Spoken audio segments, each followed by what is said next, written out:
উচ্চ শিক্ষার জন্য হোক বা কর্মের সন্ধানে রাজ্যের যুব শক্তিকে আজ রাজ্যের বাইরে এমনকি দেশের বাইরে যেতে হচ্ছে। তাদের প্রত্যাশা পূরণ হবে না জেনে বা ভেবে তারা আর রাজ্যে ফিরে আসছে না। সঠিক পরিকাঠামো তৈরি করে এই বিপুল মানব সম্পদকে রাজ্যে ফিরিয়ে আনার উদ্যোগ নিতেই রাজ্য সরকারের সঙ্গে সহমতের ভিত্তিতে ত্রিপুরা নলেজ সিটি, যেখানে কেজি থেকে পিজি বিভিন্ন শিক্ষা প্রতিষ্ঠান গড়ে তোলা এবং মহিলাদের এন্ট্রেপ্রেনিয়র করে এগিয়ে নিয়ে আসার উদ্যোগ নিয়ে তাদের মাধ্যমে ৩০০টির মতো ব্যবসায়িক প্রতিষ্ঠান গড়ে পরিষেবা প্রদানের পরিকল্পনা নেওয়া হয়েছে। এই বিশাল জনমুখী প্রকল্পের নির্মাণের মাস্টার প্ল্যান এবং নলেজ সিটির অংশ হিসাবে স্পোর্টস একাডেমি, রিক্রিয়েশন ক্লাব ও ত্রিপুরা শান্তিনিকেতন কালচারাল একাডেমির রূপরেখা নির্ধারণের জন্য আগামী ৭ মে ২০২৪ মঙ্গলবার বিকাল ৩টে থেকে আগরতলা প্রেস ক্লাবের সভাকক্ষে এক আলোচনা সভার আয়োজন করা হয়েছে। এই প্রকল্পের মাধ্যমে ত্রিপুরায় বিভিন্ন কর্মদক্ষ ব্যক্তিদের ফিরিয়ে আনা ও তাদেরকে স্বনির্ভর হতে পারার সুযোগ দেওয়ার লক্ষ্য গ্রহণ করা হবে।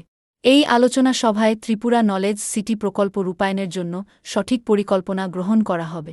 মহিলাদেরকে এন্ট্রিপ্রেনিউর হিসেবে উদ্যোক্তা হতে সাহায্য করার জন্য মেটাভার্সে প্রশিক্ষণ শুরু করা হয়েছে। আগামী ৮ মে ২০২৪ বুধবার বাংলার ২৫ বৈশাখ কবিগুরু রবীন্দ্রনাথ ঠাকুরের জন্মদিনে আনুষ্ঠানিকভাবে পথ চলা শুরু করবে ত্রিপুরা শান্তিনিকেতন কালচারাল একাডেমি।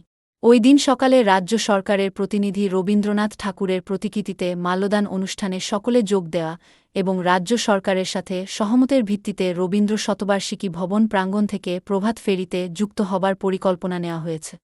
এই মহতী অনুষ্ঠানে আপনার উজ্জ্বল উপস্থিতি ও অংশগ্রহণ আমাদের কাছে একান্তভাবে কামনা।